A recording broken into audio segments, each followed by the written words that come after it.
Good afternoon. My name is Captain Amita. I am a clinical psychologist working at Tulsi Healthcare. Today the topic which I am going to talk about is depression. जैसे कि हम सभी को पता है कि depression एक मानसिक बीमारी है और जिससे बहुत सारे लोग ग्रस्त रहते हैं और डिप्रेशन एक ऐसी बीमारी है कि जिसका इलाज संभव है। देखा गया है कि 1 से 15 में से एक इंसान डिप्रेशन की बीमारी से ग्रस्त रहता है और कम से कम 6 में से एक इंसान ऐसा होता है कि जिसको ज़िंदगी में कभी ना कभी डिप्रेशन का शिकार हो रखा होता है, मतलब वो डिप्रेशन की बीमारी से गुज़रता है। आइए देखते हैं कब हम कहते हैं कि कोई भी इंसान डिप्रेशन की बीमारी से गुज़र रहा है। सबसे पहला लक्षण है लो मूड। लो मूड यानी कि उदासी। ये उदासी ऐसी होती है कि दिन में हर समय उसे उदासी का माहौल लगता है, कुछ भी काम करने का मन नहीं करता है। दूसरा लक्षण है loss of interest in pleasurable activities. Like जो काम करने में उसे पहले मज़ा आता था उसको अब वो वैसा बिल्कुल अच्छा नहीं लग रहा। कोई इंसान को अगर पहले काम करने में अच्छा लगता था वो अब नहीं कर पा रहा है। जैसे कोई महिला है, घर में खाना बनाने में उसको मज़ा आता था वो अब बिल्कुल भी नहीं कर पा रही है।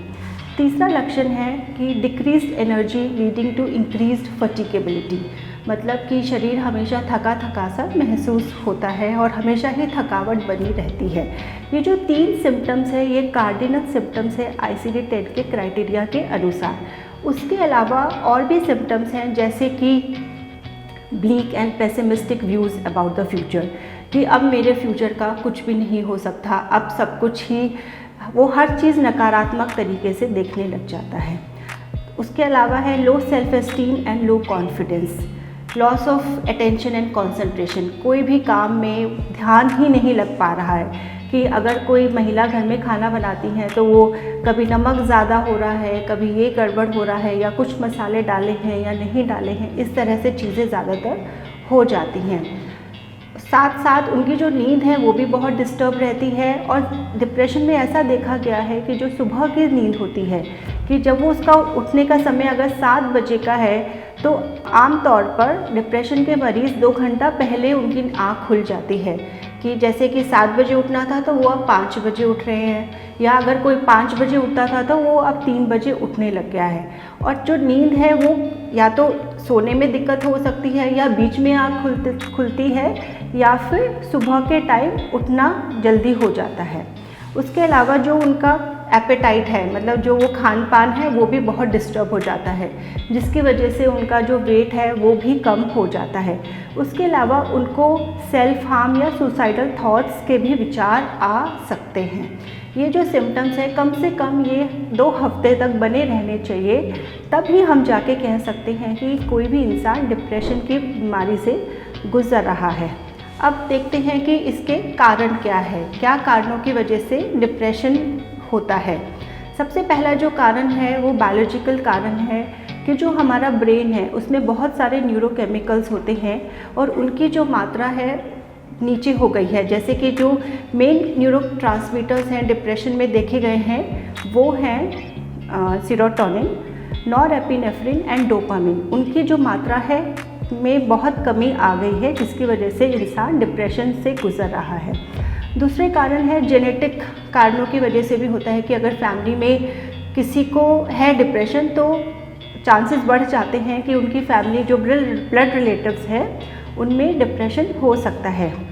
उसके अलावा बाकी जो कारण है वो हमारे साइकोसोशल फैक्टर्स हो सकते हैं जिसको हम एनवायरमेंटल स्ट्रेसर्स भी बोल सकते हैं, जैसे कि नेगलेक्ट है, एब्यूज़ है, चाइल्ड एब्यूज़ हो रखा है या फिज़िकल एब्यूज़ है या किसी का फाइनेंशियल स्ट्रेस है या फैमिली में कोई भी कारण की वजह से स्ट्रेस है या इंटरपर्सनल रिलेशनशिप्स में कुछ गड़बड़ है, डिस्टर्बेंसेस है, ये सब कारणों की वजह से डिप्रेशन हो सकता है।